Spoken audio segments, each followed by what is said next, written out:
course, we all want to feel safe and secure, but sometimes scammers can take advantage of us. This Fraud Watch Wednesday, we're joined by Joy McGill from AARP Oklahoma to talk about some of the security scams. Thanks for joining us. Thanks for having me. I guess one of the big scams has to do with security systems. We want to protect our home and our property and our families, but yet sometimes people knocking on your door, they may not be who they seem to be. That's exactly right. So it's a bit of a high-tech scam / low-tech scam. So when you talk about the people that are showing up on your doorstep or calling you on your telephone, that's what I would consider kind of the low-tech scam. Mm-hmm.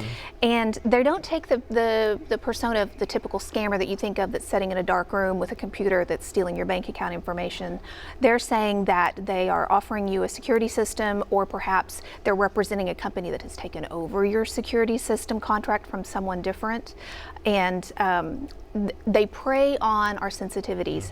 They say, you know, this is a once in a lifetime deal, or they say there's been a giant uptick in high crime in your neighborhood. Act now to get this security system, and they're really just selling a lie or selling something that it's not needed for the particular person. They can be pretty charming and pretty persuasive too. So how do you kind of avoid falling into that trap and falling for that?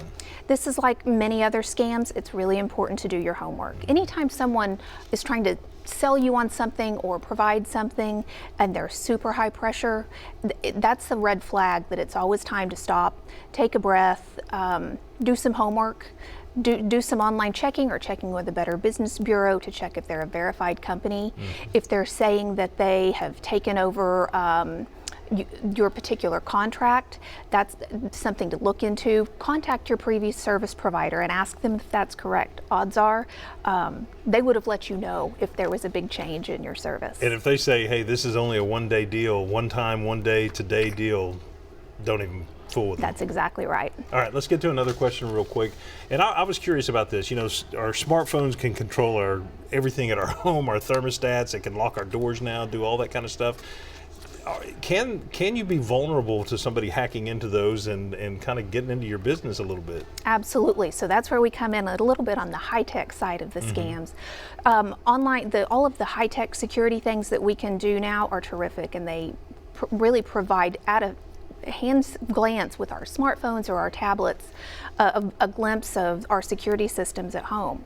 It's really important to know, though, that when you set those items up, it's important to check the security settings that they have set. A lot of times it's just a default password, and it's the same password that every single other person who's purchased that particular product may also have. That's something that would get me probably. Yes. Yeah. Some of them do have unique passwords, but regardless, it's really important to check that, to change that password to something that's unique. And when I say it's unique, it's not the same password that you're using for your email account or for any of your other smart accessories. I've been doing everything wrong. I need to change my passwords, right? Yes, exactly. And it's also important to consider changing them periodically. Even though it may be something that's unique, you know, set a calendar to go in and to change those periodically just to stay safe. All right. We appreciate the great advice. Thank you very much. You're welcome. Thank you for having me. We'll be back right after this.